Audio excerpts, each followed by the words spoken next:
Rancho Santa Fe, California, autumn 1996.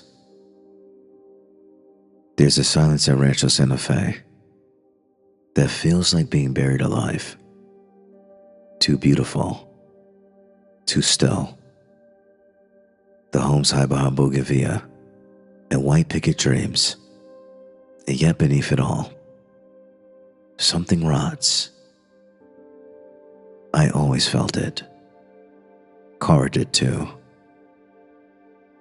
We met in the back of a church basement during a support group for treatment-resistant depression.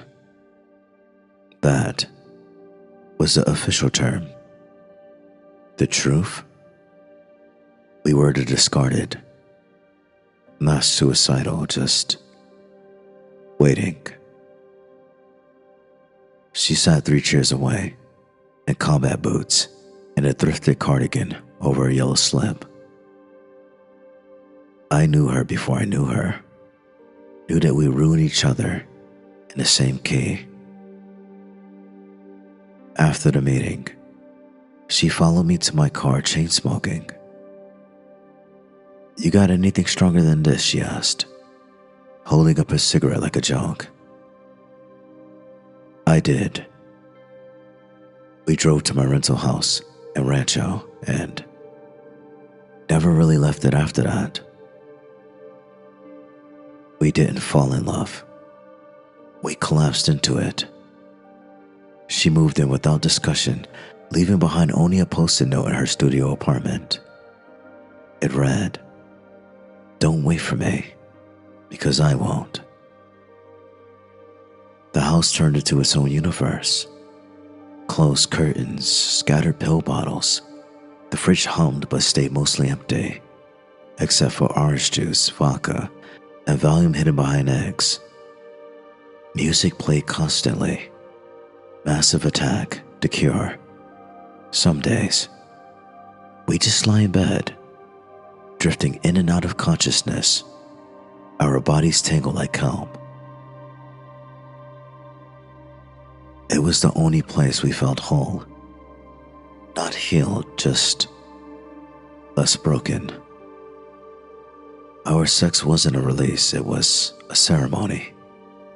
She climbed into my lap without a word, her knees pressing into the carpet, her lips parting slowly, pupils wide from the pill we just shared half an hour earlier. Her body was always cold at first, like she wasn't quite there yet, but she warmed as she moved, hips rolling in slow, aching circles, like she was searching for something inside herself through me. She liked her mouth kissed, not just on the lips, but around them, on the edges. She said it made her feel like she was unraveling piece by piece. I'd hold her jaw in both hands and lick along the soft corners of her mouth, then trace her bottom lip with my tongue until she whimpered and rocked harder into me. Her hips grinding down on me while I was buried inside her. It was slow, intimate, maddening. She clung to me, pressing her open mouth against mine, moaning softly as I moved deeper, kissed her again and again until the trembling started, her body catching fire from the inside. That was when she started to cry sometimes, even while she came, clutching the back of my neck as her walls pulsed around me. I always followed moments later, spilling inside her with a low groan, our chests heaving against each other's like survivors of something unspeakable. After, she'd collapse onto my chest and say things like, "You make it feel okay for a minute," or, "I think if I died like this, I wouldn't be afraid." The drugs were love in liquid form. They didn't make us happy, but they made the pain float. And that was enough. Oxy was our favorite. Slow, syrupy. We cut the pills with a razor, fingers brushing, smiling lazily. One night, we took Molly and made love for hours. The walls pulsed. Her voice turned to honey. We cried afterward, just held each other, and went for things we didn't have names for. I asked her once if she ever wanted to get better.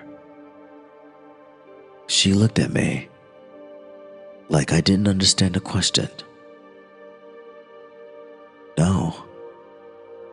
I just want to stop pretending I can, she said.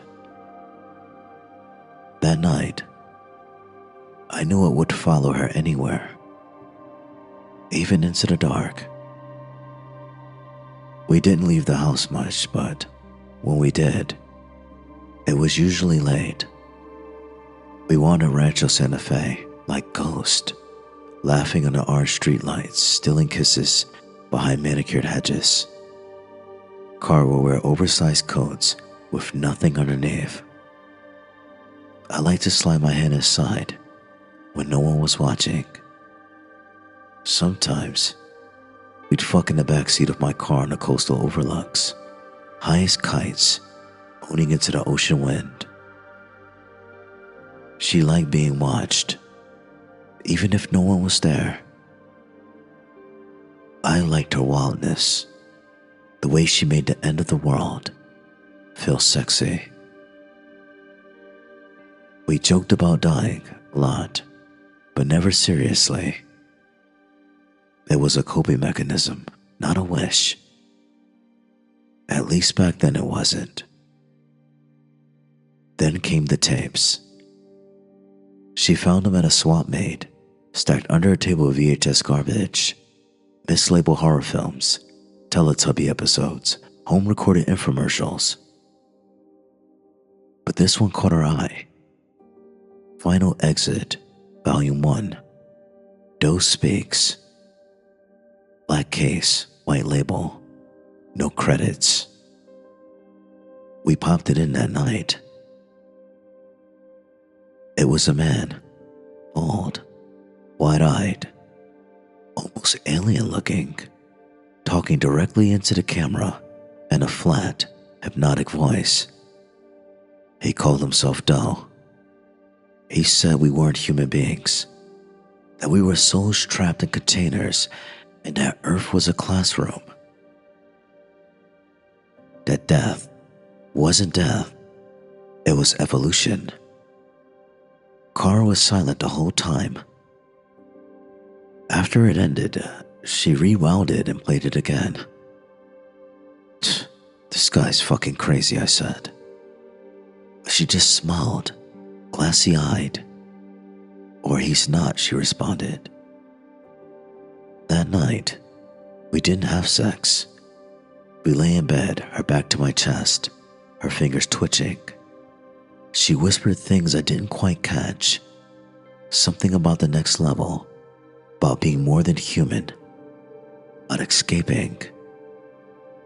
I kissed her shoulder and told her it was just another fantasy, like heaven, like therapy. She didn't respond. That's when I knew something had shifted.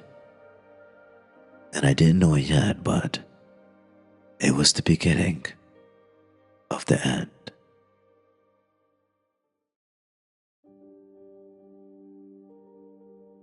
Rancho Santa Fe, California. Winter, 1997. The first time we stepped into the house on Colina Norte, I felt like I was trespassing inside someone's delusion. The carpets were too clean. The blinds were drawn, like someone was trying to hide heaven itself. Everyone smiled too easily. They call it the monastery. A young man with a shaved head and a pale, distant look welcomed us at the door. He wore a baggy sweatshirt and white sneakers, black pants, no jewelry, no scent.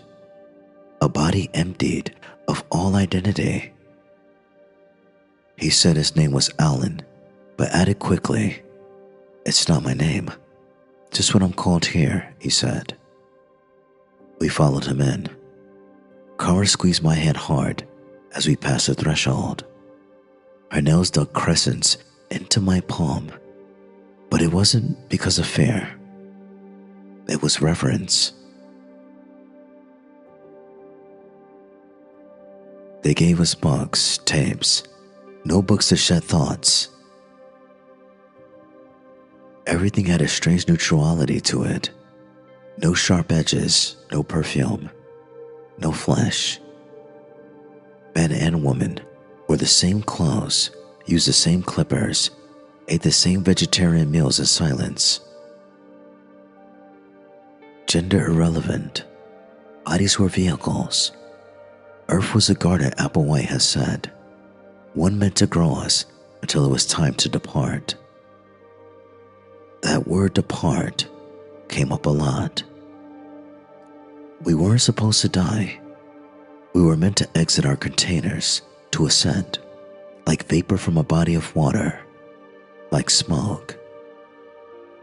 You lived as humans, the tape voice of Doe would say, and now you have the rare chance to graduate to the next level. It sounded insane, but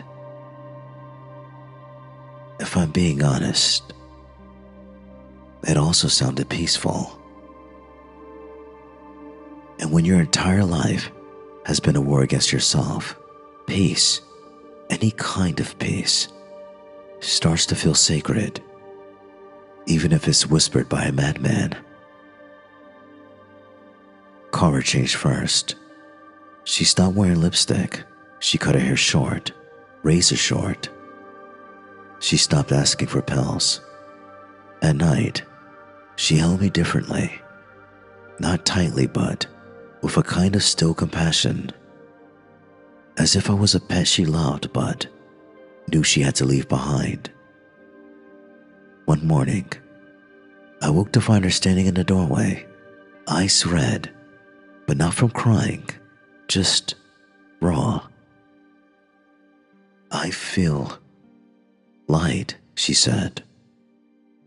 I knew then that she already made the decision. The intimacy faded, or maybe it evolved. They didn't forbid sex outright, but it was discouraged, considered part of the human kingdom. Attachment, sensation, ego, lust, all things meant to be transcended. At first we resisted. We made love in secret, even more quietly than before. Every touch felt sacrilegious and electric. We'd lie on thin mattresses in our assigned rooms, whispering prayers. At first, we resisted. We made love in secret, even more quietly than before. Every touch felt sacrilegious and electric. We'd lie on a thin mattress in our assigned room, whispering prayers into each other's mouths while I moved inside her. I'd kiss the corners of her lips like she loved, tongue slow and reverent, until her nails dug into my back and her body shivered beneath me. She still came like it hurt. I still followed, like I was chasing her soul. But the more she embraced the teachings, the more she seemed ashamed afterward. She would curl away from me and weep, whispering that her body was resisting the next level, that our love was earthbound. "I'm sorry," she'd say. "I'm trying to let go." She didn't mean me, but she meant the version of herself that still bled, still moaned, still felt alive. They gave us new names. Kara became Sarah. I became Elar. We were told to forget who we had been, to strip away our humanness like old skin, to blend in Move in pairs, speak softly, never swear, never judge, never desire. Desire was the anchor. Release was the only freedom. I didn't realize it, but I was already letting go of myself. They talked often about the comet Hale-Bopp was approaching, bright and beautiful, arcing across the sky like a signal flare. Applewhite claimed it was more than just a comet. It was the marker. The spaceship would trail behind it, cloaked to the human eye, waiting to take the class to the next level. But only those who were ready. Only those who had cut every tie to Earth. I remember watching Kara stare out of the window one night, eyes fixed on the stars, her breath fogging the glass. "You see it, don't you?" she said. "What?" I questioned. "That we were never meant to stay." March 20th, 1997. We were summoned for final prep. They had laid out uniforms, black tracksuits, matching Nikes, each embroidered with a simple Heaven's Gate patch. Everyone received a small travel bag with their belongings, even though we weren't taking anything with us. It was symbolic. Clean exit, no mess. Instructions were given on how to take the mixture, how to lie down, how to cover your face after, what to write, and your final message if you chose to. They told us the time had come, that the classroom was closing. I didn't sleep that night. I lay next to Kara, or Sarah, watching her chest rise and fall. I wanted to pull her back to me, to press inside her one more time, to remember the way we used to save each other with touch. But I didn't. Instead, I kissed her knuckles. She smiled. March 22nd, 1997. The first group took the exit. We helped cover them. Purple shrouds pulled gently over serene faces. Their hands were folded like children sleeping. No blood, no mess, just stillness. And we were next. March 23rd, 1997. I held her hand. They gave us the cocktail, mixed with applesauce and vodka, bitter and cold. We lay down in our bunks, side by side, dressed in our matching uniforms. The shrouds folded at our feet. Kara turned to me. Her voice was low but lucid. "This is the first time I've ever been sure of anything," she said. I kissed her. Not like goodbye, like thank you. I kissed the edge of her lips like she always loved. She trembled, and I knew in that last moment that part of her still felt everything. We covered ourselves. Darkness came slowly. It didn't feel like dying. It felt like floating. 39 people died in the house in Rancho Santa Fe. They believed they were leaving Earth, that the Hale-Bopp comet was their ark. That heaven was not a place, but a frequency. History calls them a cult. I call it the last time I ever felt clean. And maybe that's all we were ever chasing.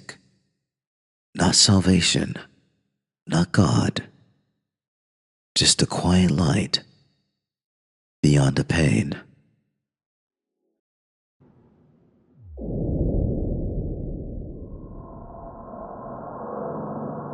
I wake without a body, and yet I'm heavy, like a thought you can't swallow. The air is colorless. The horizon doesn't end so much as refuse to begin. If sound exists here, it's stuck behind glass. I try a breath and nothing moves. My chest doesn't rise, my heartbeat is a memory only. Still, I feel the ache in my ribs, the way I used to feel a hangover lodged behind my eyes. It's familiar enough to be mine. Fog stretches in all directions, pale as watered milk. Figures drift at a distance as if someone traced people in pencil and forgot to ink them. They walk nowhere.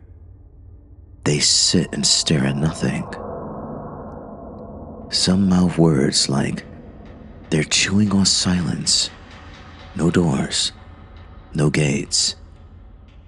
This isn't punishment. It's being, but put on pause.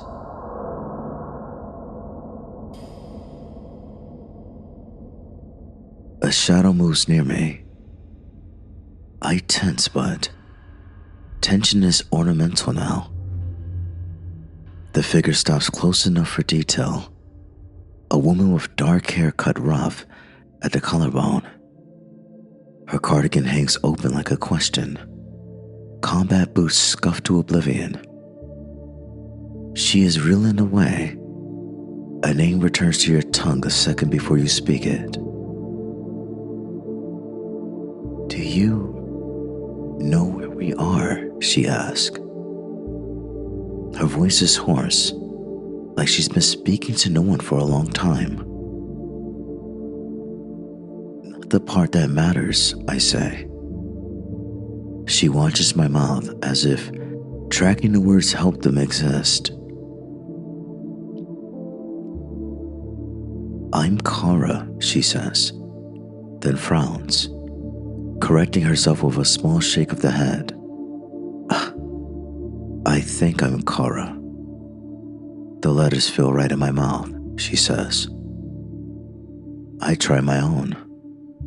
Daryl. We stand there, Daryl and Kara, like two magnets trying to remember which side pulls and which side pushes. Something in me leans toward her without permission. Not lust, not exactly. More like relief, like recognizing your own handwriting on a wall you didn't know you written. A wind without temperature crosses us. The fog peels in thin strips and seals again. The ground looks like marble left to rot, smooth, cold, veined with hairline cracks. Footsteps don't echo. Nothing does. Who told you your name? She asks. No one, I say. It's a muscle memory. She touches her throat, startled by her own pulse when there isn't one. I keep thinking I'm missing something obvious, like the word on the tip of my tongue that would fix everything, she says. We're in the first circle, I say, before I know I'm speaking. She tilts her head. Of what? Hell, I answer, and the syllable lands like it's been rehearsed. I expect flames and trouble for saying it, but the only response is the slight leaning of nearby figures, as if the word tugged their strings. Kara's eyes don't soften, but they sharpen.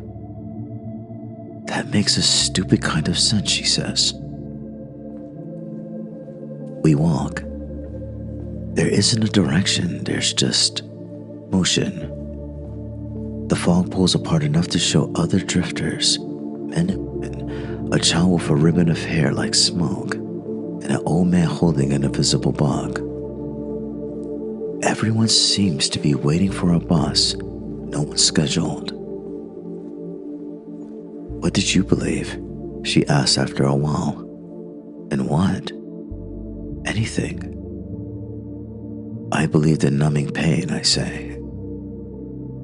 Same as saying I believed in coming back to life for an hour at a time. Her mouth almost smiles. That sounds like me. What did you use to come back? I ask. She studies the ground. Orange juice that tasted like a crime, she says, and something bitter we steered into it.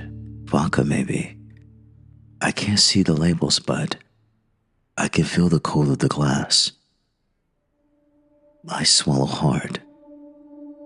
There's a plastic spoon in my head, white, and pharmacy thin. The taste of syrup cut with metal. A room with blinds drawn and music like water dripping through wires. Massive attack. Low enough to feel, but not to hear. A human laugh. A yellow slip dress. I shake my head. The details scatter like birds. Did we know each other? I ask. Kara looks at my hands. I look too. They're clean, unscarred. They don't belong to a junk drawer life. I don't know, she responds. Which is true in the way a locked door is true. But I know what your room smells like. Dust and orange peel. I know the sound your car makes when you turn it off. The settling clink. The sea sticks in summer. The fog trembles. For an instant, I see a coastal road. A wind that tastes like salt. Her knees straddling my lap in the back seat. Her cardigan slipping off one shoulder. Laughter caught under my tongue like a small perfect sin. Then it's gone. Maybe we were neighbors, I say. Neighbors don't leave their clothes on each other's chairs, she says, and then goes wide-eyed, as if she's surprised at her own authority. I didn't mean to, she said. Don't apologize, I say quickly. Although, I don't know what apologizing cost here. We might be borrowing rooms from our old heads. It's okay. We stop where the fog thins into a plaza the size of a breath. There's an arch with no stones. Beyond it, the white churns like milk ready to scald. A figure waits in the archway, tall, draped in the idea of a cloak. No face, not even shadow where a face should be, just a cutout. You shouldn't talk to it, Kara murmurs. Why not? Instinct, she says, and because anything that still hides in a place like this is doing it on purpose. The figure raises an arm, no slave, just a gesture of one, and points at us. The motion is ceremonial, neither welcome nor threat. I get a pressure behind the eyes like I'm about to remember something too fast. What's beyond that? I ask. Wind, Kara whispers, and teeth, but not the kind that bite bodies. I want to ask how she knows. Instead, I ask, how did you get here? She pulls her cardigan closed. I went to sleep, she says, but the sleep was already happening. It had been happening for months, maybe years. It's all fog on fog, and sometimes there's a ceiling fan with a chain. Sometimes there's a TV glow on a face I love. She looks at me. Yours, maybe. My brain insists your face is a place I felt safe, but that could be this place lying to me. It lies gently, I say. She nods. The kind of lie that lets you keep breathing. I want to ask about the TV glow. A word hovers, bobbing just out of range. Do.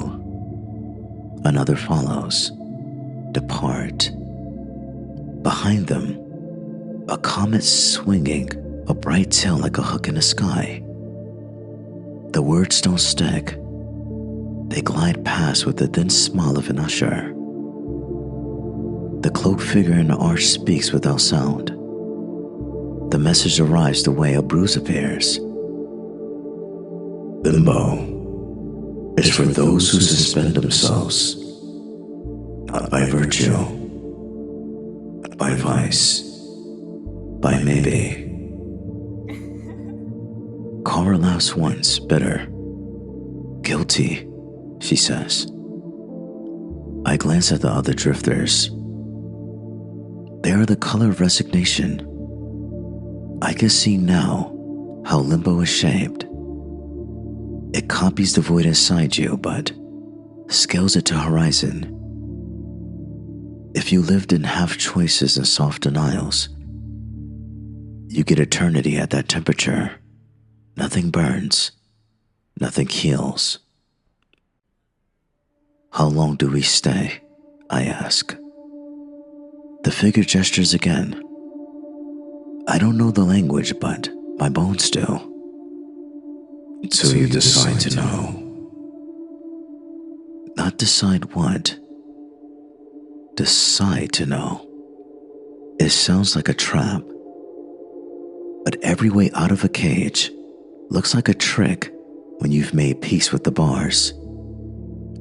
Kara touches my forearm. The contact is light, electric. My head tugs backward like a reel catching footage. A dim room, white sneakers tossed under our bed, a stack of tapes and black plastic shells with handwritten labels. Final Exit Volume 1. A man on the screen with a voice like hypnosis, speaking calmly about containers and classrooms and how departing isn't death, it's graduation. Kara beside me. No, not beside.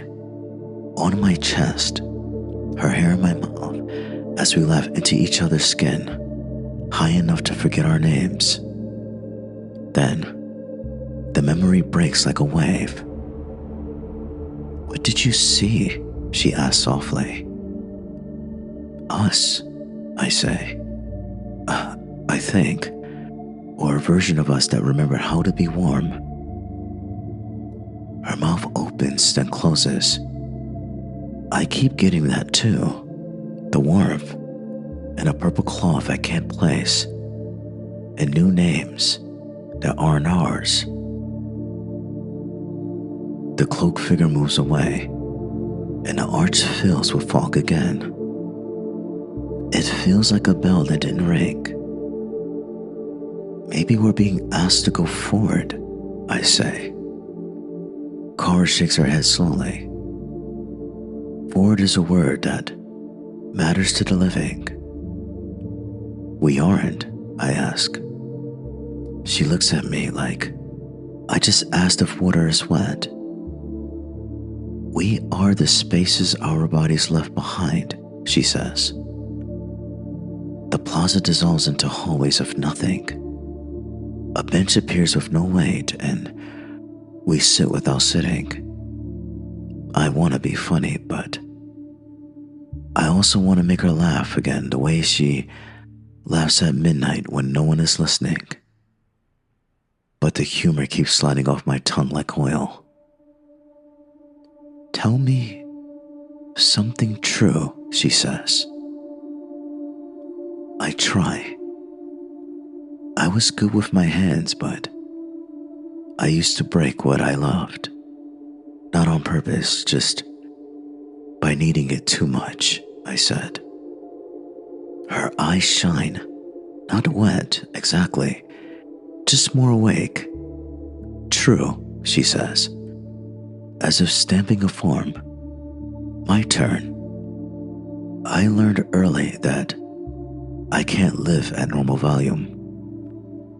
I either whisper or scream, and the things that make me quiet are dangerous, she says.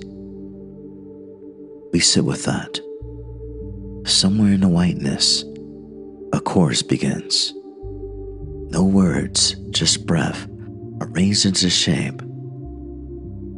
It sounds like what you hear if you put your ear to the chest of someone who's decided to sleep through the fire alarm. Do you think we're good? I ask. Good. Like kind? She says. Good like worth saving, I reply. She looks at the fog as if it might answer for us. I think we were tired, she says, and tired people do what keeps them breathing, even if it's not living. I take her hand without asking. The contact feels inevitable. The way heat moves between two bodies in the winter. We lace fingers and watch the horizon not change. The simple symmetry of our hands makes something unnameable hurt. Daryl, she says. Yeah? If we came here together, we won't leave together. The words land with the dull clarity of truth. How do you know, I say. I don't, she says, but I feel the seam already, like fabric that's been torn and stitched too many times and is about to split along the O-line. I squeeze her hand. Maybe we stitch better next time. Maybe, she says, but she's listening past me now. Her head tilts. The fog to our left darkens by shades, gathering itself into a slow, spiraling column. It lifts and loosens like a funnel cloud made of breath. The air, if that's what we're breathing, fills with a sweet, still perfume I know too well. The afterscent of bodies that love hard and then lay very, very still. Something's opening, I say. It's not for me, she answers. She doesn't sound sad. She sounds like a traveler whose name wasn't called. The spiraling fog begins to pull. It's not violent, it's a tide. I feel my center tip toward it, like a compass finding north. The column hums, just under hearing. I think of ceiling fans. I think of a comet whose name I can almost place. I think of a phrase I'm embarrassed to feel comfort in. Quiet light. Kara stands with me. Our hands stay clasped. The pull increases. My ribs hum. Figures around us begin to drift in parallel. Their faces turning in the same slow way sunflowers track daylight. The next place will try to teach you using your favorite lie. Kara says, eyes on mine. Don't bully yourself for wanting the lesson, she says. You sound like you've done this before, I respond. I might have been a fast learner, she replies, and as she shakes her head, a smile flickering. Or I just remember you telling me something like that. You had a nice way of making my worst habits sound temporary. What if we were the good part of each other? I ask. Then we'll find it again, she says simply. Maybe not now. Maybe not for a while. Will I forget you? I ask, my voice thinner than I intend. You'll think you did, she says. Then some siren in you will hear my footsteps and pull you sideways. You'll call it a coincidence until you can't. The column tightens. The wind without wind fingers my hair. Kara brings our joined hands to her mouth and kisses my knuckles like a sacrament. I want to memorize the exact temperature of that touch, but temperature won't hold still here. Daryl, she says again softer, if you see a storm with a woman at the center of it, eyes like lit ash, she isn't me. Who is she? I say. Trouble you'll call love. Learn what you need and let her go. Don't pray your way through it, her small quirks. I don't think prayer works where you're going. Where am I going? I ask. Into what you always wanted, until you learn what it cost, she says. And the fog around her thins, pulling her backward as if on a different tide. She's stepping away without moving. Our hands start to slip. I grab tighter, but it's like holding onto a ripple. Find me, I say, because I don't know which promises survive the dead and which die with the body. I already am, she says. Our fingers part, not a snap, a slide. She drifts into brightness I can't see the source of. I drift toward a thundering hush. The last thing we share is an image that doesn't belong to this place. A small, neat room where everything matches. Black sweatpants, white shoes, a patch over a heart. And the air is so clean, it feels like judgment. There's a purple cloth folded at the foot of a bed. My throat closes. The image goes out like a candle. Then the column takes me. The fog becomes wind, and the wind becomes hunger. And the hunger becomes a promise whispered in a voice that is not Kara's and not mine. Come learn the name for what you couldn't stop wanting. I fall without dropping, the way a thought falls farther when you try not to think it. Limbo seals behind me like a page pressed flat. As somewhere in the quiet I've left, Kara's footsteps begin again.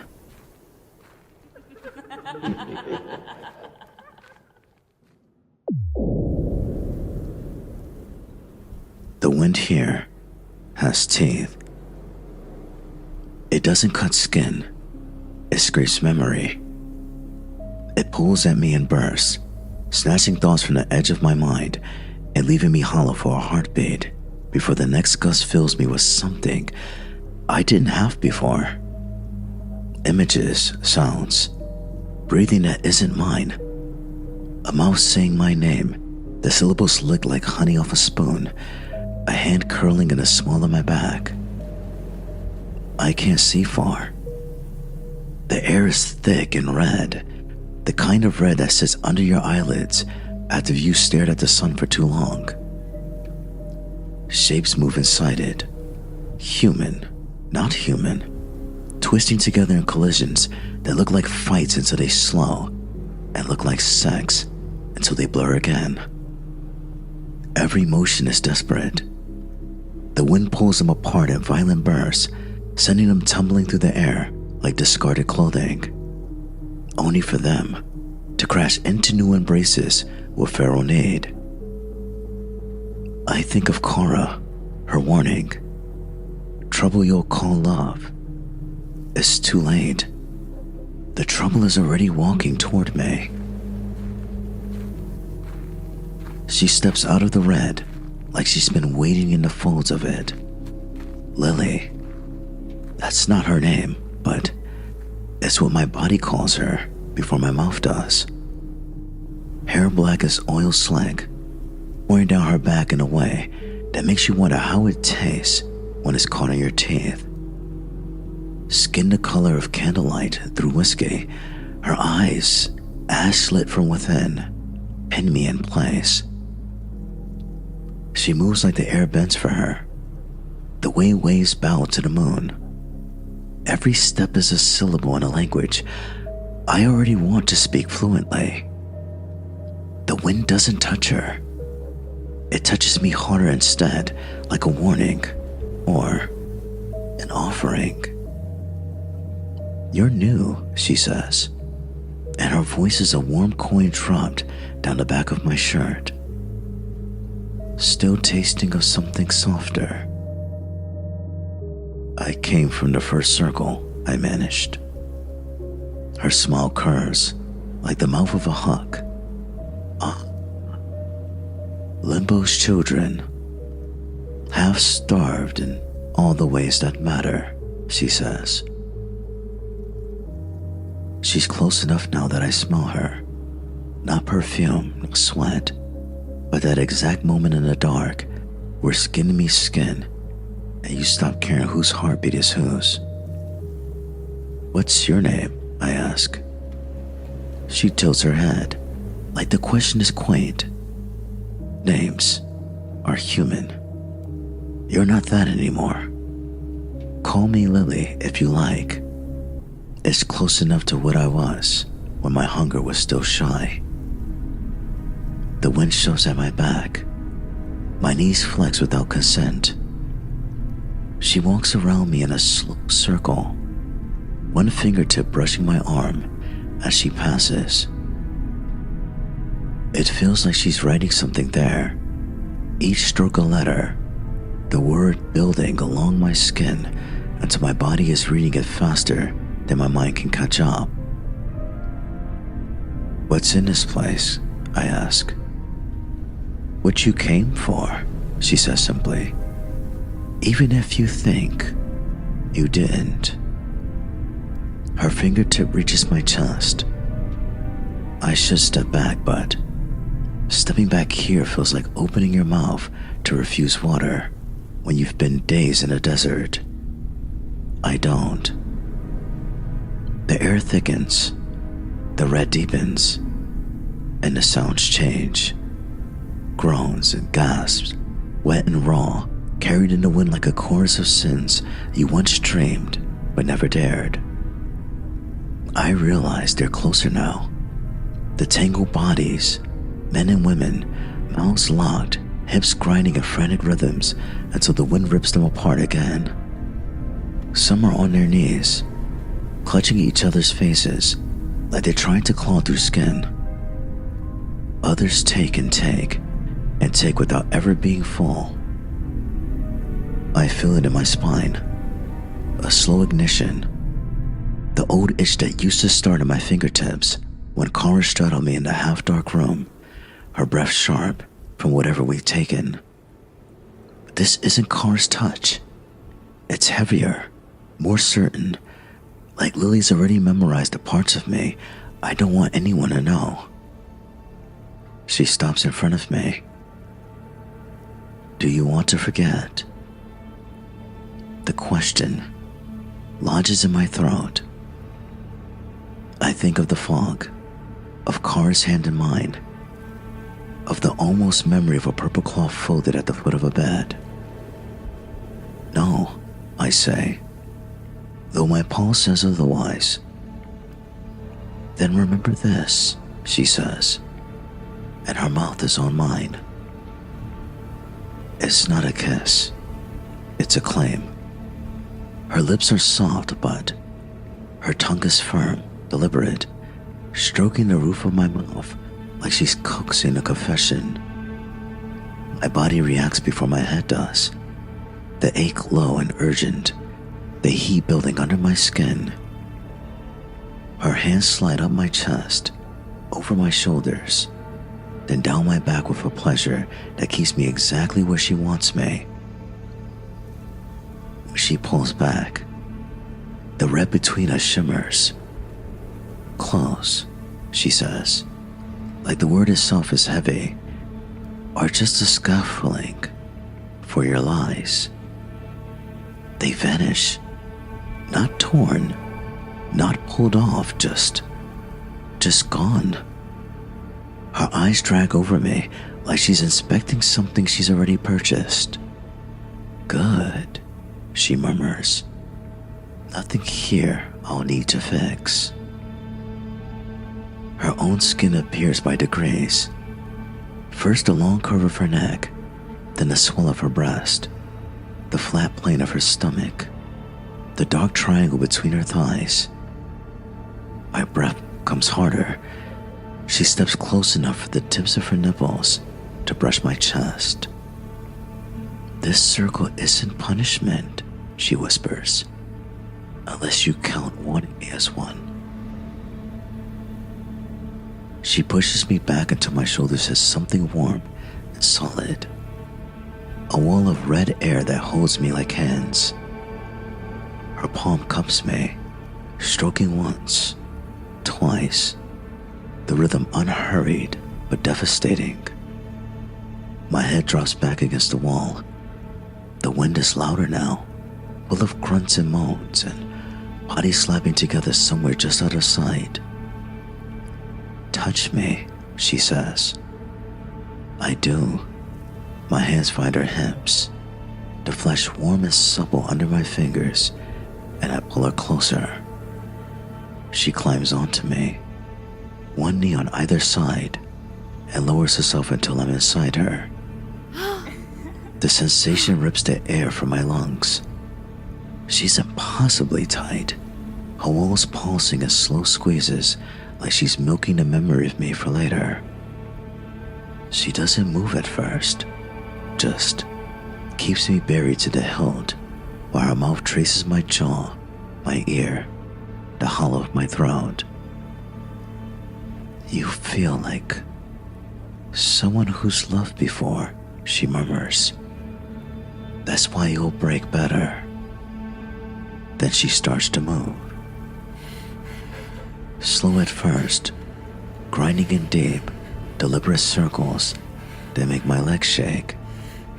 Her breast pressed against me, her breath hot on my cheek. I grip her ass, pulling her down harder as she smiles against my skin like she's already counted my tells. Every thrust draws me deeper into something that isn't just lust, it's erasure. Cara's face blurs at the edges. The taste of her kisses thins. The pull of her warning fades under the pound of Lily's hips. The circle has its teeth in me now, and they're wearing her smile. She speeds up. My head is light, my body taut. Her moans are low and rhythmic, syncing with the wet slap of our bodies. The wind rises like it wants to witness this. Around us, I hear other cries peaking, breaking, only to start again. Come for me, she says, and her voice is velvet over a blade. It's not a request. My release is sharp, flooding into her as she tightens around me, milking every pulse until I'm shaking. She holds me there, lips brushing mine until the last tremor fades. When she pulls back, I expect her to look spent. She doesn't. Her skin glows faintly as if she's stolen the heat from mine. Her smile is satisfied but not sated.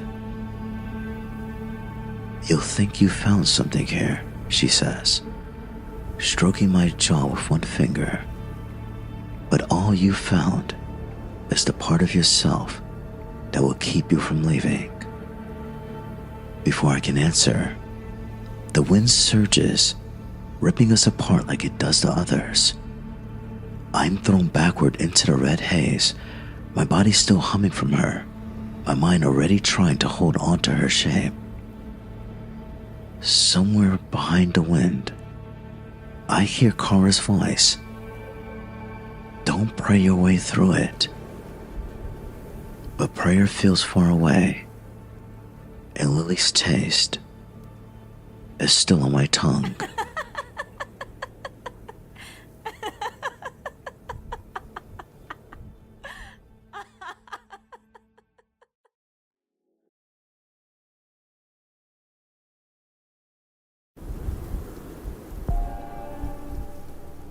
The red storm spits me out like bad fruit. I land on something dead, gives under my weight, spongy, wet, and warm enough to feel alive. The air is heavier here, rich with the smell of rot sweetened by something chemical. I inhale and my stomach lurches. It's the scent of a body that's been sweating through a fever for days, of meat left in the freezer that lost power, or the inside of a bottle after a summer in the glove compartment.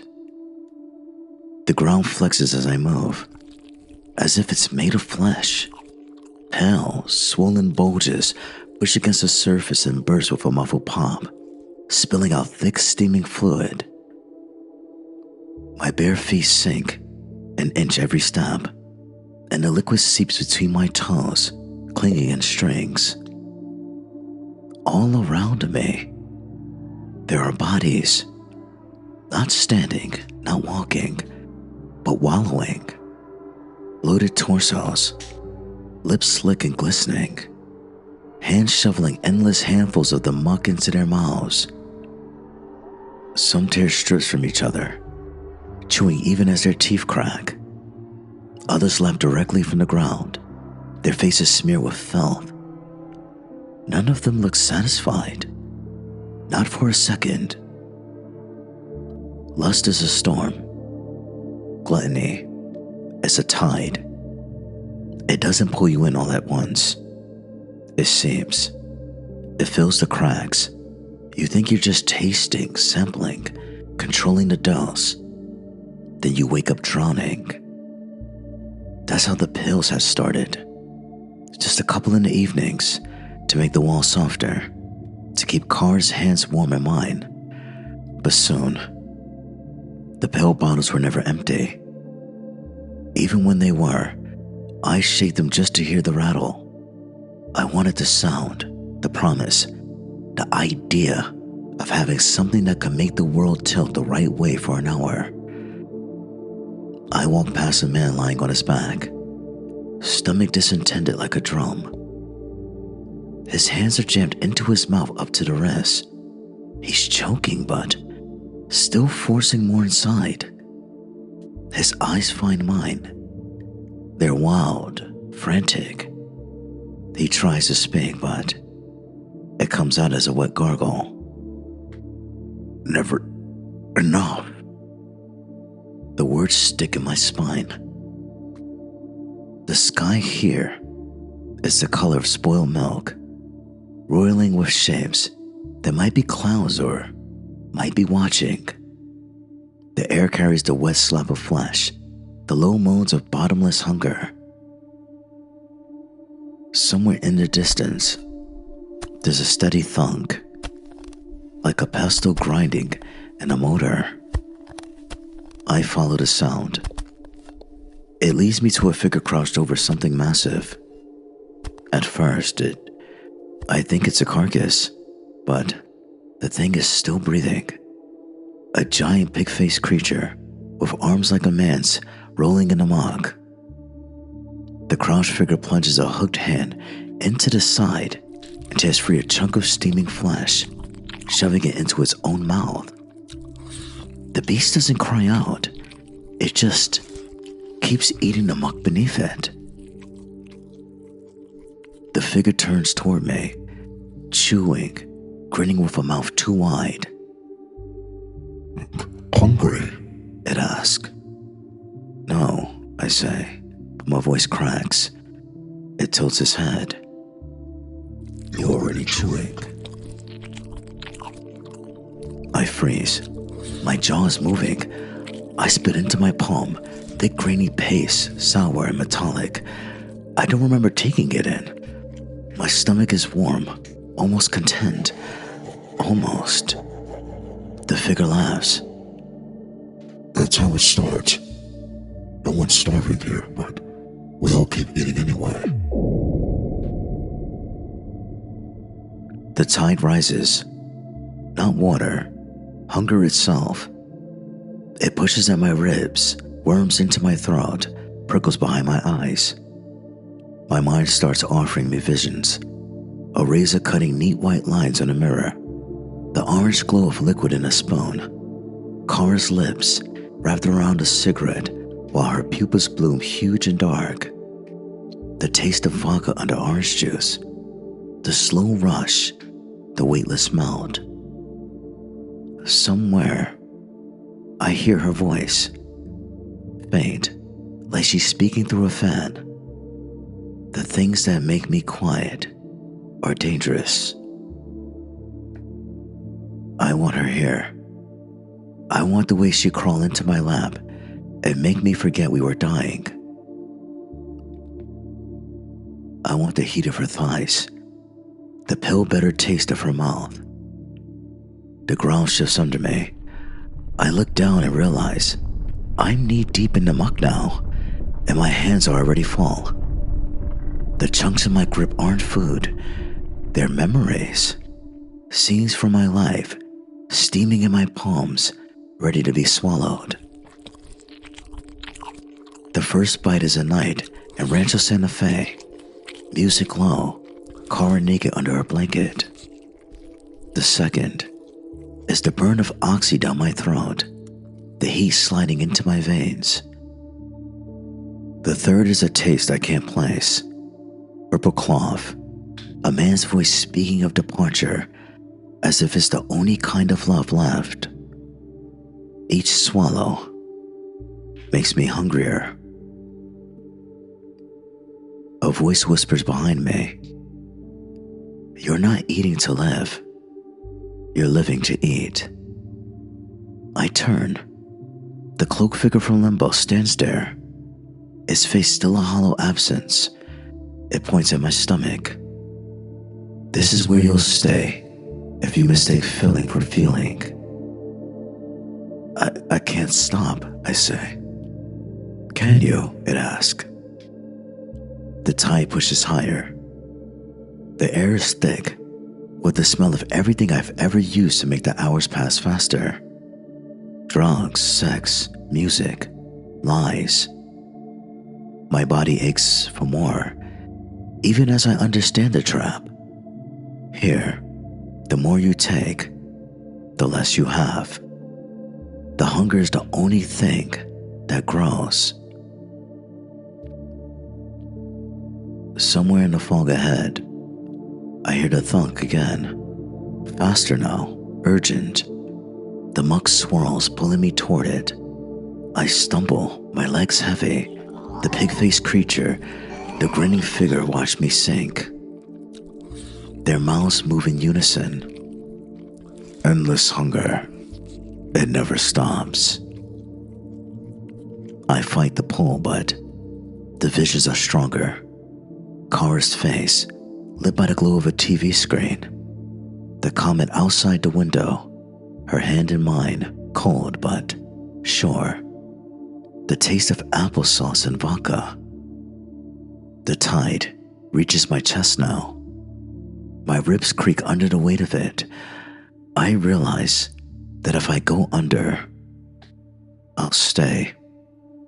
I'll eat until there's nothing left of me but appetite. I think of Kara's last look in Limbo, the seam she felt between us. If I stay here, I'll never find her again. I force my legs to move. One step, then another. The muck screams against me, every step tearing a want from my body. The want for touch, for numbness, for one more high. It's agony, like peeling skin. When I finally stagger onto solid ground, I'm shaking. The hunger doesn't leave. It just settles in my bones, patient, waiting. The cloaked figure tilts his head. "You'll feed it again," it says. "But for now, you can walk." It gestures to the horizon, where the ground cracks open, bleeding heat and firelight. Somewhere in that heat, I hear arguing. Voices locked in endless furious debate. The air smells of charred paper and smoke. The words truth and faith drift through the gap. The sixth circle will be waiting for me later, but first, the fire belongs to heresy, and heresy will show me why I followed Kara into Heaven's Gate in the first place.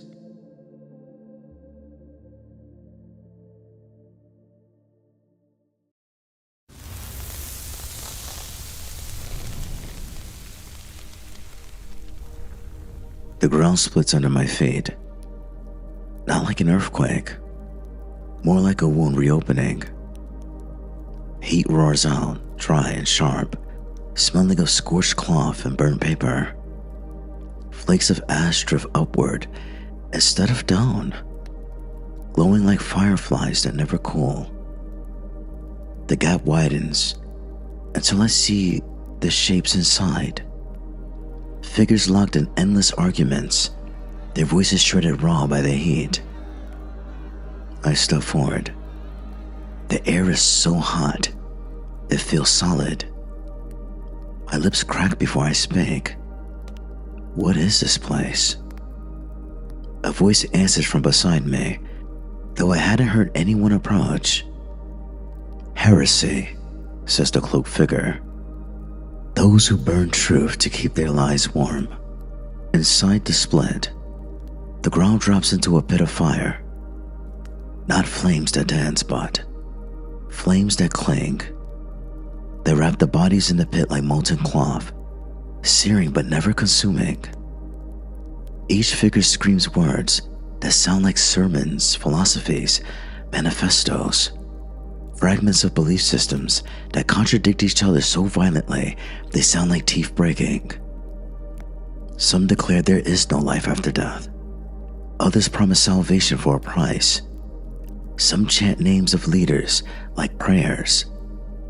A few just laugh through the burning, their eyes wild and classy. I don't just hear them. I remember them. There's a man in the pit with white hair tied neatly behind his head, speaking over the fire like it's a microphone. His words thrown with certainty, the same steady cadence I once listened to in a dim living room in Rancho Santa Fe. The vessel is only the container. The vessel is only the container. We must be ready to exit when the doors open. Haley Bob, the comet, the sign. I remember Kara next to me on the couch, her knees pulled to her chest, her eyes fixed on the TV screen as if it was a doorway. We both were high, though not enough to blur the sense of inevitability his voice carried. The other members around us nodded in a slow rhythm, as if each word was a dose sliding into their veins. The man in the pit raises a purple cloth, waving it like a banner. My stomach twists. I know that cloth. I remember the way it felt under my cheek when I lay down, the way Kara smoothed it over my body, her hands shaking just enough for me to notice. I remember the applesauce, sweet and cloying, and the bitter aftertaste that bloomed under my tongue. The heat surges up, wrapping my chest. I cough and taste smoke. You chose this, says the cloaked figure. You traded your life for a doctrine written by the hands that never knew your name. It wasn't like that, I say. Though my voice sounds weak in my own ears, we were looking for something better, somewhere else to be. The figure tilts his head. And did you find it? I think of Kara, her pupils huge and wet, whispering, "We'll be together after." I think of the dark closing in, not sleep, but like the door of a furnace. The flames below roar higher. One of the figures in the pit locks eyes with me, a woman, face blackened but still recognizable. Kara, or a memory of her. She doesn't call to me. She just watches, like she's waiting to see if I'll jump. The air shivers with heat and voices. They start to braid together, turning into the exact phrases I remember from the tapes. This is the next level. The body is a cocoon. We are shedding the human.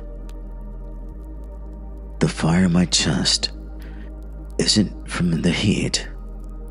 It's from the sudden understanding that I wasn't just a victim.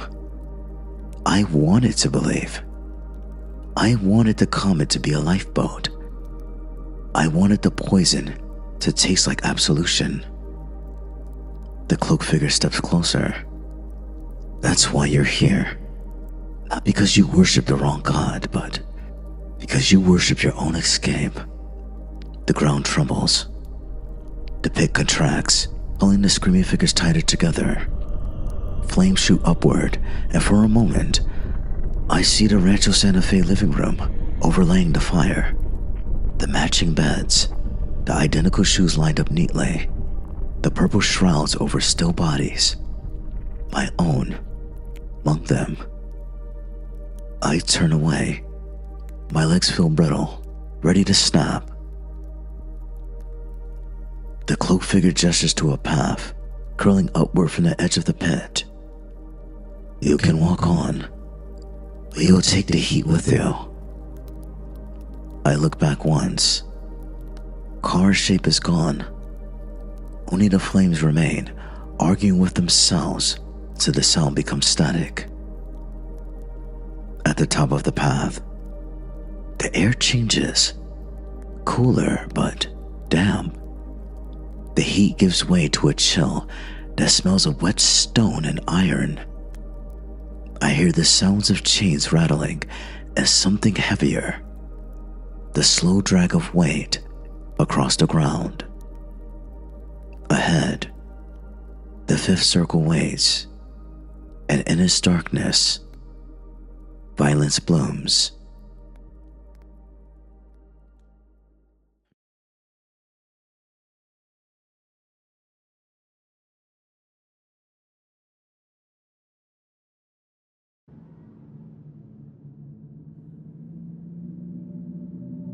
The heat fades, but the burn stays in my bones. I feel it with every step down the slope, a deep smoldering anger I didn't carry out of the last circle. That's somehow here now, blooming in my chest like a clenching fist. The air is cooler, damp, with the scent of wet stone and iron. My bare feet hit the slick rock. Water glints ahead, black and thick as oil. It spreads out into a wide, sluggish river, its surface broken by shapes thrashing and clawing at each other. The water moves slow. The people inside it do not. The ones at the surface are locked in combat. Fists, teeth, nails, anything to hurt the other. They don't speak words. They spit growls and curses so tangled with the water they sound like they're being dragged down by a drain. Every blow lands with a sound that makes my ribs ache in sympathy. Below them, darker shapes twist in the depths, locked not with each other but with themselves, tearing at their own bodies, raking their faces, punching their own ribs like they can beat their own hearts into silence. The riverbank is lined with jagged rock and rusted chains, each chain thick as a man's arm, dangling down to where the fighters sometimes grab them, not to pull themselves out, but to swing and smash into others. You've been here before, the cloaked figure says beside me. I shake my head. I've never. Yes, you have, it interrupts. Every time you lashed out at the ones you loved, every time you turn your hands on yourself, I want to tell it that I wasn't violent, that I wasn't this, but my mind betrays me. A flash of a motel bathroom door, splintered from my shoulder hitting it, Cara crying on the bed, her voice breaking as she said, "You scare me when you're like this." Another memory, my own fist against my thigh, hard enough to bruise, just to feel something stronger than the panic. The sound of the river changes. The splashing, the grunts, the choke roars become a rhythm. It seeps into my chest until my heart is keeping time with it. My hands clench without thinking. I feel the urge to jump in. Not to escape, not to help, just to hit something. To feel the connection of skin to skin, bone to bone, to bleed the tension out. You're thinking about it, the figure says. I'm thinking about Kara. I lied. His hood tilts toward me. No, you're thinking about how good it would feel to stop being the one who's hurt and be the one who hurts. A splash at my feet. Water slicks my ankles, cold and heavy. A hand bursts from the surface, clamping onto my leg. I stumble as another arm shoots up and grabs the other. A face rises between them, eyes wide, teeth bared, lips split and bleeding. The stranger pulls hard, and for a moment, I feel the warm rush of giving in. The river wants me. I see flashes, not of hell, but of life. The times I shoved Kara away harder than I meant to. The nights I picked fights in bars just to feel alive. The self-loathing that followed, quiet but sharp, like licking a cut. The pull grows stronger. The water is halfway to my knees now. Daryl. The voice is soft, but it cuts through everything. I look up. On the opposite bank, just at the edge of the fog, is Kara. She looks the way she did the first time I saw her. Clean, sober, hair falling in loose waves over her shoulders. No shroud, no glassy eyes. Her expression isn't anger, it's disappointment, which somehow hits harder. For a moment, I think she's real, but the cloaked figure leans in. Memory, it says, or temptation. It doesn't matter which. If you follow her now, you'll drown. The hands on my legs tighten. The water climbs higher. Kara doesn't move. She just watches, like she's daring me to choose. I wrench my legs free. The hands slip back under, vanishing into the slow churn. My pulse hammers in my ears. My skin feels tight, like the violence has nowhere to go. The cloaked figure steps past me onto a narrow bridge of black stone that spans the river. I follow, the air thick with the smell of iron and wet rage.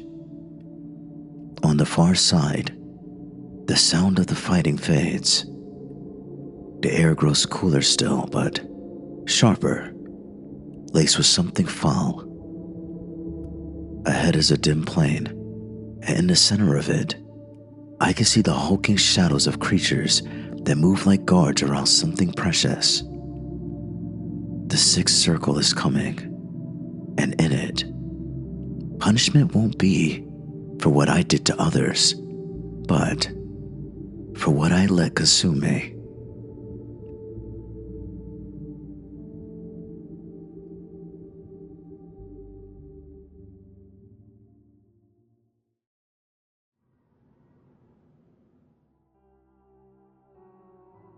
The plain beyond the bridge looks almost calm at first. The ground is flat, dusty, held under a sky so still it could be painted. The silence after the roar of the river is deafening. I take a step, and the dust shifts under my foot with a faint hiss. Don't trust the ground, the cloaked figure says. Why? I respond. Because here, everything is a lie. The air is cooler, but it clings in a way that feels wrong. In the distance, I see shapes moving, people walking in slow circles, their faces calm, their postures relaxed. No screaming, no fighting, no flames. For a moment, I think maybe this circle is a reprieve. Then I see the cracks. Their smiles don't touch their eyes. Their hands twitch at the sides as if something inside them is trying to break out. And every so often, a face ripples, literally, like a reflection in disturbed water, and a different expression flashes through. Anger, fear, despair. Then back to calm. As I walk closer, I notice they're all wearing masks. Thin, transparent ones molded exactly to their own faces. You wouldn't know they were there unless you stood right in front of them. I stop in front of a man in a clean white shirt. His mask is flawless, but beneath it, his eyes are raw and red. He looks at me and says, "You have to keep it on, or they'll see you." "Who?" I ask. "The ones you fooled," he says. "The ones you didn't." He raises a hand to touch his mask. The movement is slow, almost reverent. Then he digs his fingers into the edge and pulls. It doesn't come away clean. It tears in strips, taking skin with it. Blood runs down his chin. Beneath the mask, his face is all scars and open wounds. Image from tearing it off again and again, trying to show the truth too late. The cloaked figure steps past me. Fraud isn't just lying to others. It's convincing yourself first. You made promises to Kara you knew you couldn't keep. You told yourself you'd get clean, that you could follow a comet into a better place without leaving a trail of wreckage behind. The words cut deep, because they were true. I remember telling Kara I'd quit, telling myself I could stop any time. I remember saying Heaven's Gate was just for the community and temporary, while knowing we were both already gone. I turn and my stomach lurches. Kara is here. She's standing about 20 feet away, wearing the same gray sweat she had on in Rancho Santa Fe, her hair pulled back. Her mask is almost invisible, but I can see the faint shimmer when she moves. She's looking at me, but her eyes are flat, expressionless. I start toward her. She doesn't move. When I get close enough, I can see her lips curve into a faint smile, but it's wrong. The shimmer of her mask is stronger now, like heat above asphalt. "Kara," I reach out. Her face flickers. For a second, the mask is gone, and what's underneath isn't the woman I loved. It's hollow. Her cheeks are sunken, her skin gray, her eyes two black pits that reflect nothing. I stumble back. The mask drops back into place. Her smile is perfect again. "She's not yours here," the cloaked figure says. "She's not even herself." I want to pull the mask off. I want to see her, even if it's the worst version. But I know what it cost. I saw the man tear his off, and here, the damage is forever. "Why show me this?" I ask. The figure tilts his head. "Because lies are heavier than truth, and you've carried them long enough to sink." The dust at my feet begins to shift. It draws away in rivulets, revealing dark gaps in the ground. From the gaps, whispers rise. All the excuses I ever made. Every time I told Kara, "It's just this once." Every time I told myself, "It's not that bad." Every time I pretended to calm it was hope instead of death. The ground starts to crumble. The masked figures keep walking in their slow circles, unfazed, even as the earth opens beneath them. The cloak figure points to the largest gap. Next circle's down there. I look at Kara one more time. She doesn't look back. I step into the dark.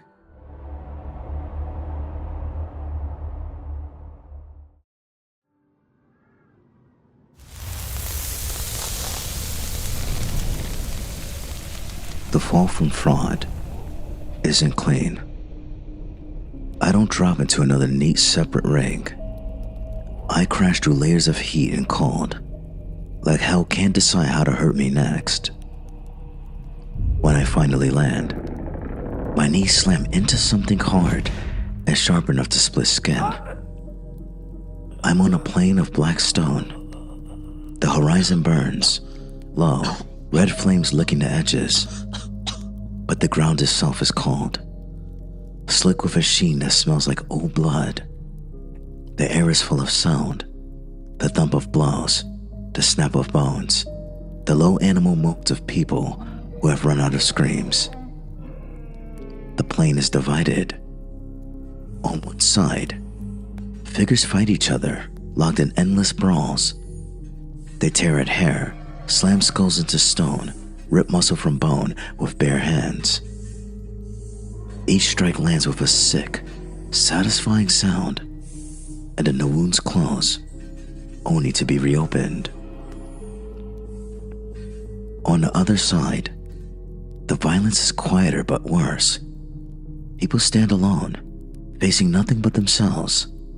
They bite into their own flesh. They drive spikes through their own arms. They claw at their faces until they're unrecognizable. The moment they stop, once again the wounds heal, and the cycle begins again. The cloak figure stands beside me. Two kinds of violence, it says, against others and against the self. I know which one belongs to me. I walk toward the second group. The smell of iron thickens until it's all I can taste. One man is driving a blade into his own thigh over and over, his expression calm, almost meditative. A woman kneels with a chain wrapped tight around her neck, pulling until her eyes bulge, then letting go, coughing, and starting again. My feet slow when I see her. Kara. She's sitting on the cold stone, legs crossed, holding a shard of glass in her palm. Her wrists are lined with neat parallel scars, some pale and healed, others raw and wet. She looks at me without surprise, like she's been expecting me. Kara, I say. You shouldn't be here, she answers softly. Her voice is the same as it was on the last night in Rancho Santa Fe, when we were lying under the purple shrouds, and she whispered, "We're doing the right thing." I kneel in front of her. "I've been looking for you." She shakes her head. "No, you've been looking for yourself. That's what you were always doing, Daryl." Her words slice deeper than the glass in her hand. I want to take it from her, but when I reach out, my fingers pass through like smoke. She doesn't flinch. The cloak figure's voice is close to my ear now. "You hurt yourself long before the poison. Every high, every lie, every time you let the days rot without moving." Kara tilts the shard so I can see my reflection in it. My face ripples, clean, then bruised, then hollow cheeked with dilated pupils. Each version looks like it's accusing me. "You can't fix this," she says. "I can." She smiles sadly. "Trying is what put us here, remember?" The ground under us rumbles. A crack splits the stone between us, widening fast. Heat roars up through it, hotter than heresy, dry enough to blister my lips in seconds. Kara leans forward until our foreheads almost touch. If you follow me, you won't come back. Where? I say. She looks down into the crack. Deeper. The stone beneath her gives way. She falls soundlessly into the fire. I lunge forward, but the cloaked figure grabs my arm, impossibly strong. Not yet, it says. She's not ready for you. The crack seals, leaving only the smell of scorched hair and skin. My chest aches, like I've been punched hard enough to cave it in. The figure gestures toward a narrow passage carved into the black stone. This way. Circle 8 waits. I glance back at the sealed crack, half expecting it to open again. It doesn't, and I follow.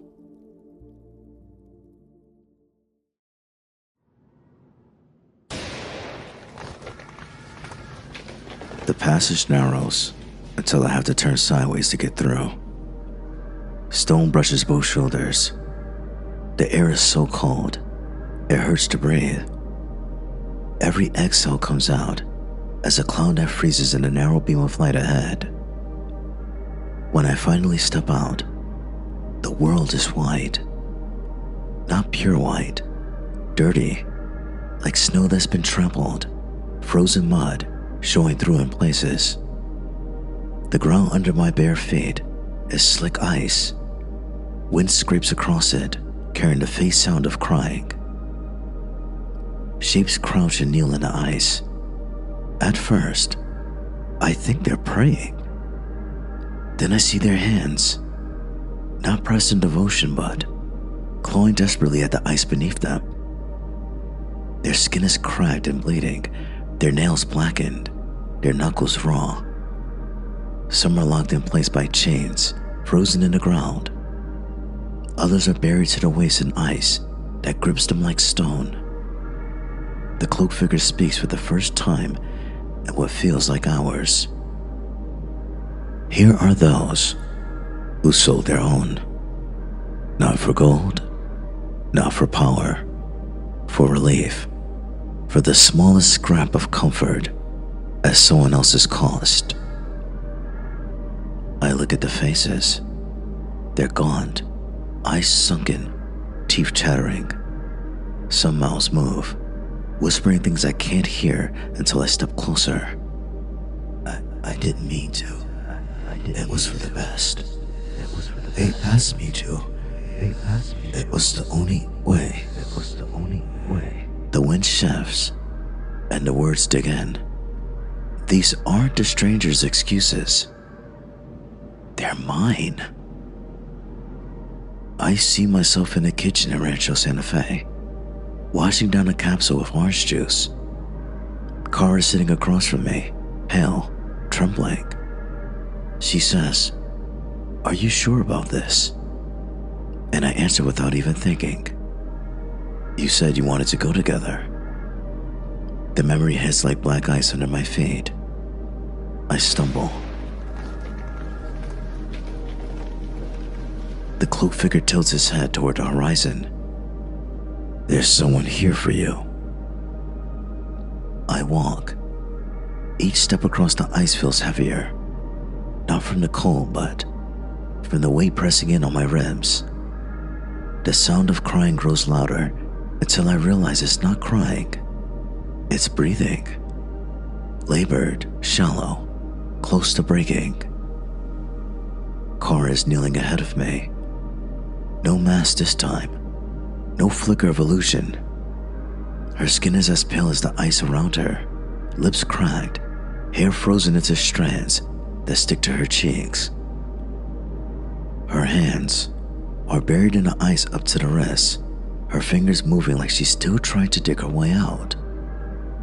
When she looks up, there's no shock in her face, only the kind of sadness that has lived there a long time. Daryl.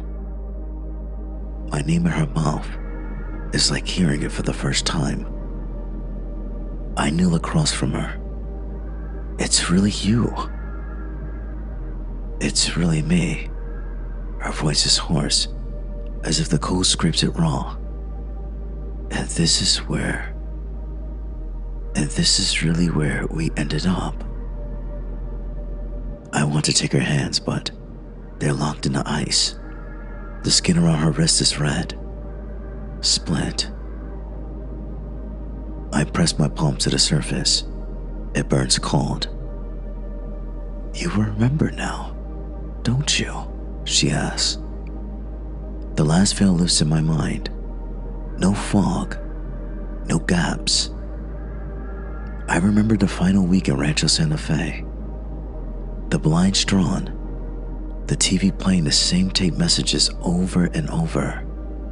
The drugs, not the ritual ones, just the kind that made the day pass faster. Cara sitting on the edge of the bed, head in her hands, saying she was scared. Me telling her it's just like going to sleep. I remember the taste of the mixture, sweet and metallic. I remember her eyes on me the whole time I swallow mine, and I remember this is the part that makes me sick. The relief that she was doing it too, that I wouldn't have to leave alone. You could have said no, she says quietly. You could have told me to stay. I thought. You thought you'd rather have me dead with you than alive without you, she said. The words gut me. I want to argue, but it's not a lie. It was never about the next level or the comet or salvation. I didn't believe in any of that originally. It was about not facing the end by myself. I didn't want to lose you, I say. You did anyway, she responded. The wind sharpens, cutting into my skin. I realize the others around us have stopped clawing at the ice. They were frozen, attentively listening. Cara leans forward, her voice low but shaking. You betrayed me, Daryl. Not by leading me here, but by making me think it was my choice. I shut my eyes. The truth in her voice is worse than any pain hell has given me so far. When I open them, she's still staring at me, but something in her gaze has shifted. Not forgiveness, not yet, but a crack in the ice between us.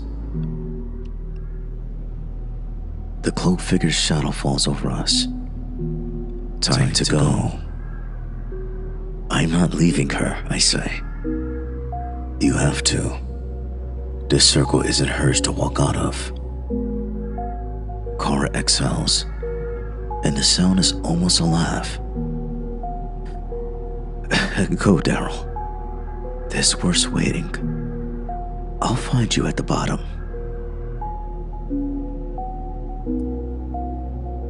Her words are both a promise and a threat. I stand, my legs stiff from the cold. As I back away, I see her head drop, her fingers resuming their slow, desperate digging. The wind swallows her shape until she's just another frozen figure in an endless plain. The cloaked figure leads me toward a black fissure in the ice. From its depths, a sound rises. Not wind, not water. Something like the grinding of teeth, the size of mountains. The ninth circle waits.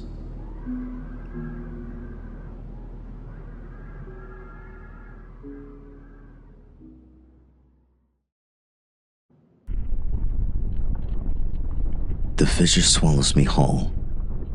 No careful descent, just a sudden, brutal drop through a shaft of freezing air that sears my lungs. When I land, it's not on stone or soil, but something hotter, slicker, ice so clear I can see straight through it. Beneath my feet, bodies are suspended in black water, their faces pale and waxen, eyes frozen open. Their lips move soundlessly, as though still begging for mercy they'll never receive. The silence here is so absolute, it feels like a weight pressing down on my skull. The landscape stretches in every direction, an endless frozen lake under a sky the color of bruised bone. In the far distance, jagged cliffs rise like the teeth of some buried leviathan, and between them, something moves. At first, it's just a shifting silhouette in the haze. Then the air clears, and I see it. A devil the size of a cathedral. From the waist up, it rises from the ice, trapped but unbowed. Its lower body is entombed beneath the frozen surface. The ice cracked is stretched around it like glass trying to hold back an ocean. 3 heads turn slowly, scanning the lake as if counting the damned. The left head is a goat's, black-furred and matted with frost, its curling horns scored with deep gouges. Its eyes are molten gold, unblinking, and its jaws work in a slow grinding motion as if chewing something unseen. The middle head is human, or was once.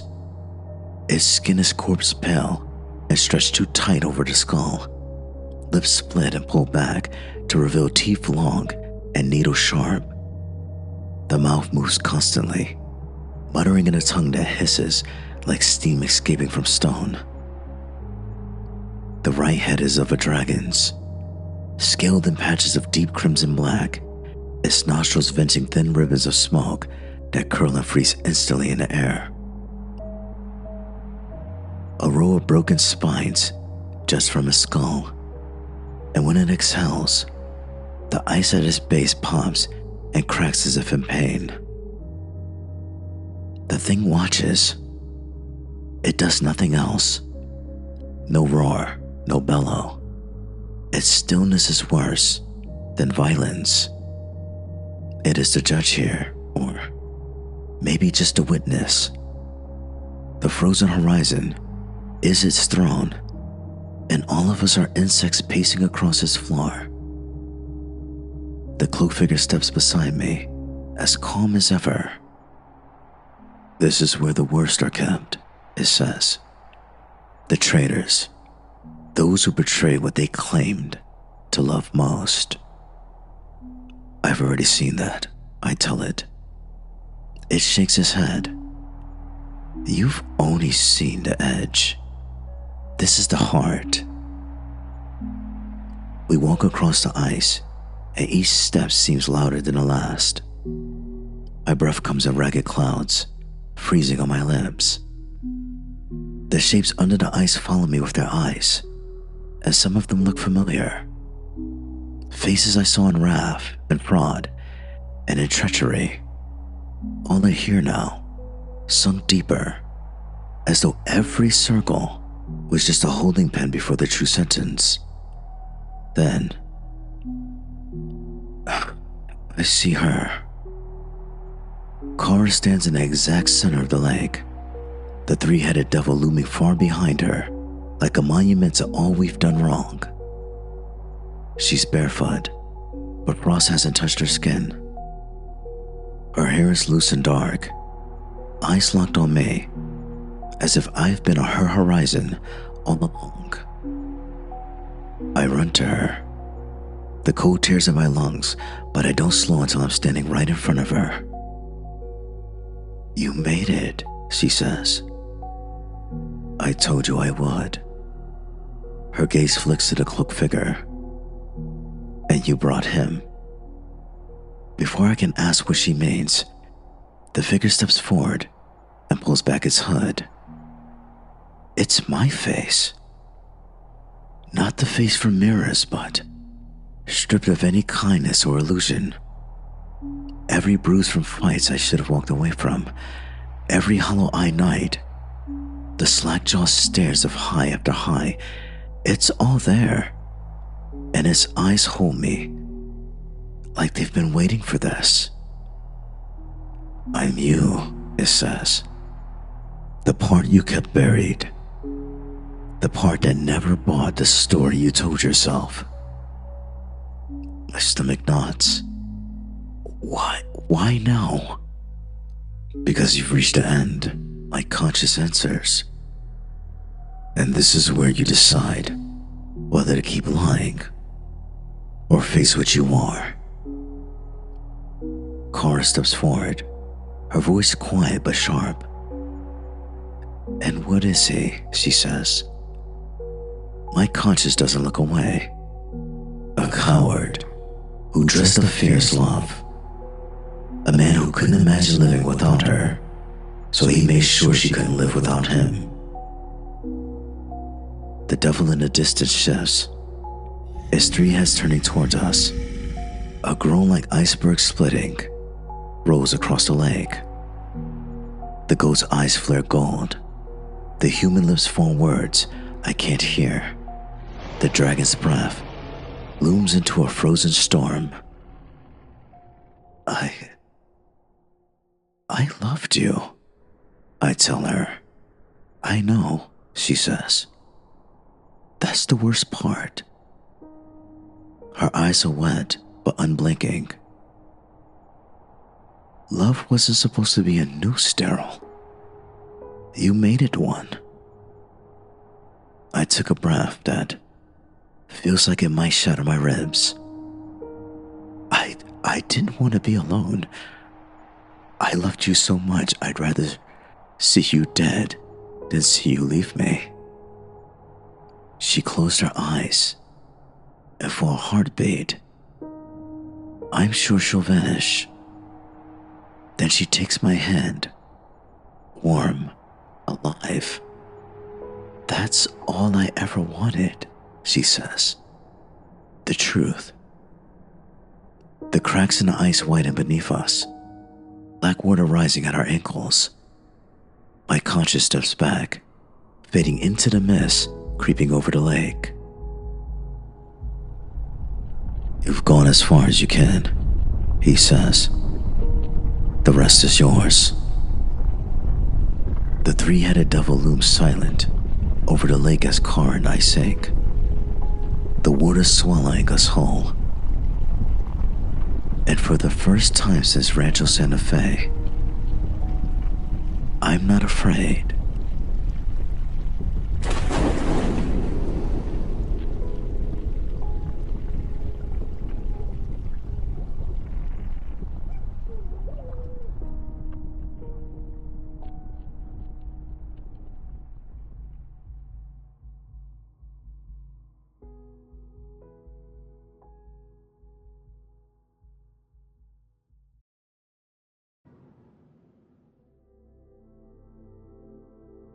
When the water closed over us in the ninth circle, I thought that was it.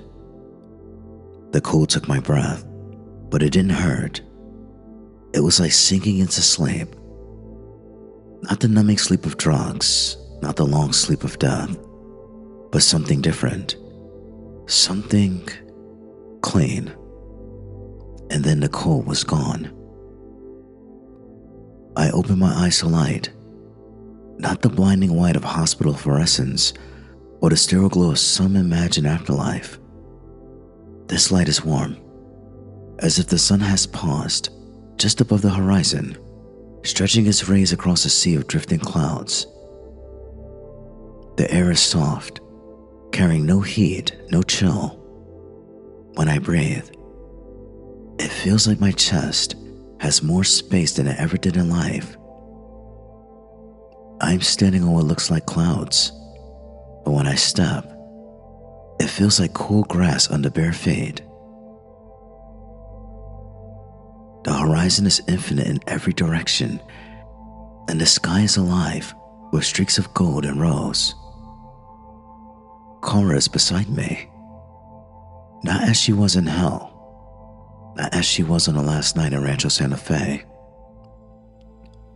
She's as I should have remembered her, hair falling over her shoulders in loose waves, eyes bright, skin carrying a glow that's not from light but from within.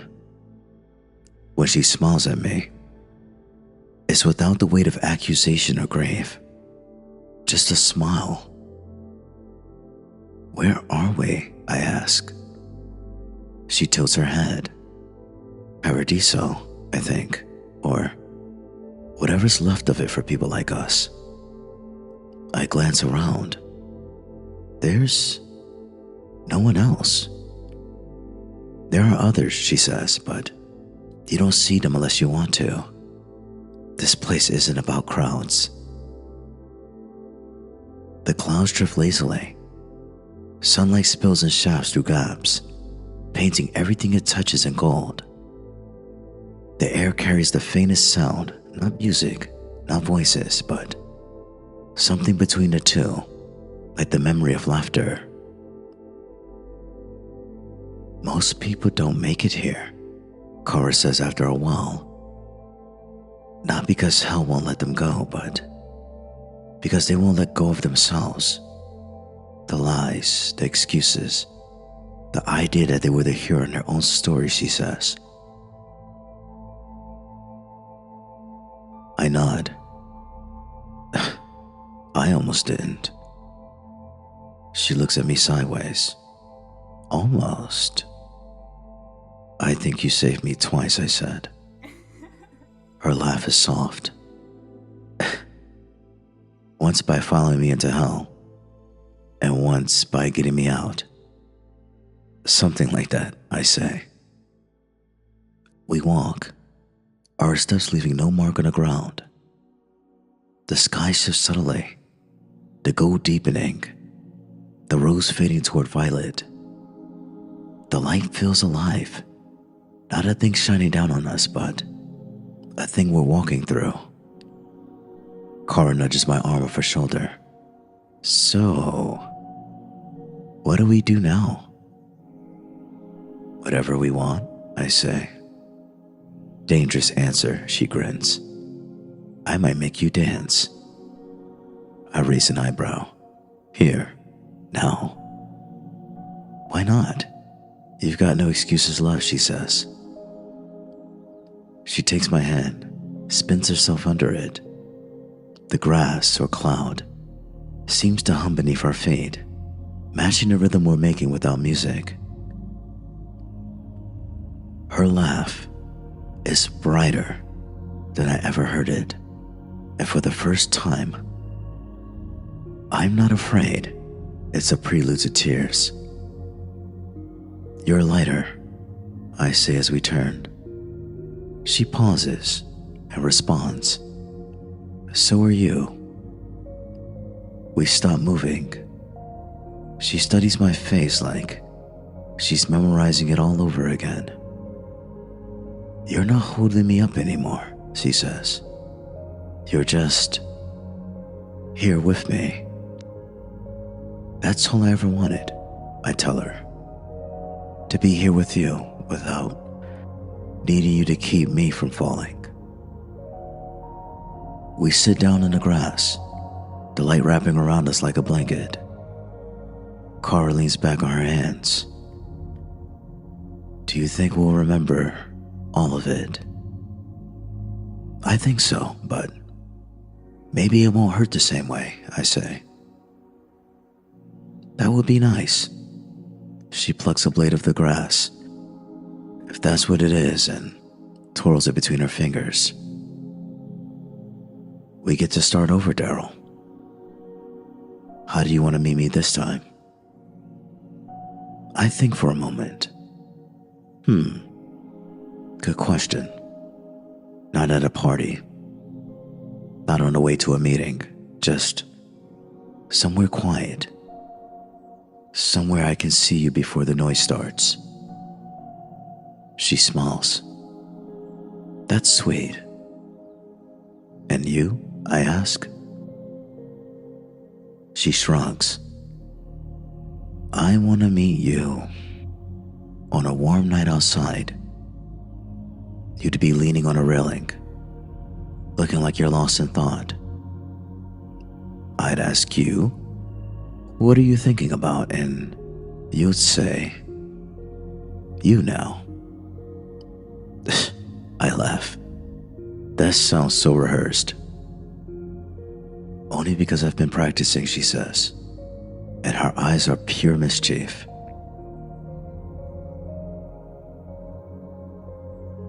We spend what could be hours, or no time at all, just talking about nothing, about everything, about the things we never have said in life because there was never enough time, or because we were always rushing to the next high, the next distraction.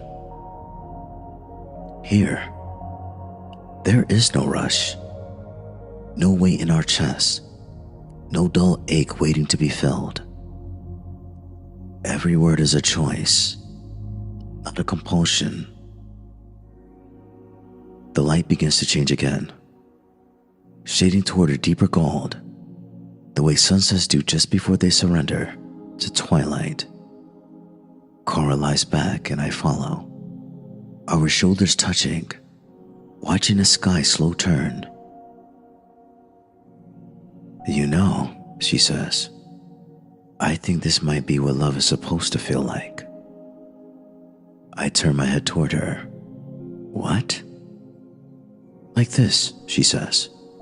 Easy, quiet, like you can breathe.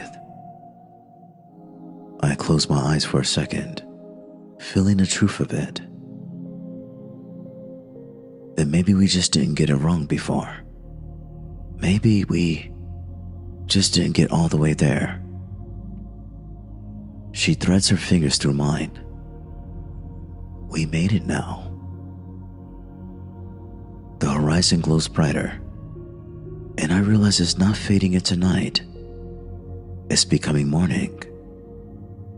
We've been walking through sunset into sunrise over and over without ever losing the light.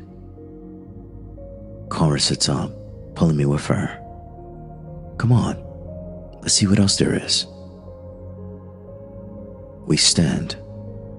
The ground ahead shifts and brightens, turning from grass to something softer, like mist that can hold our weight. We step forward together. With each step, I feel the last pieces of hell falling away. No fire, no chains, no ice, just light, and her hand in mine.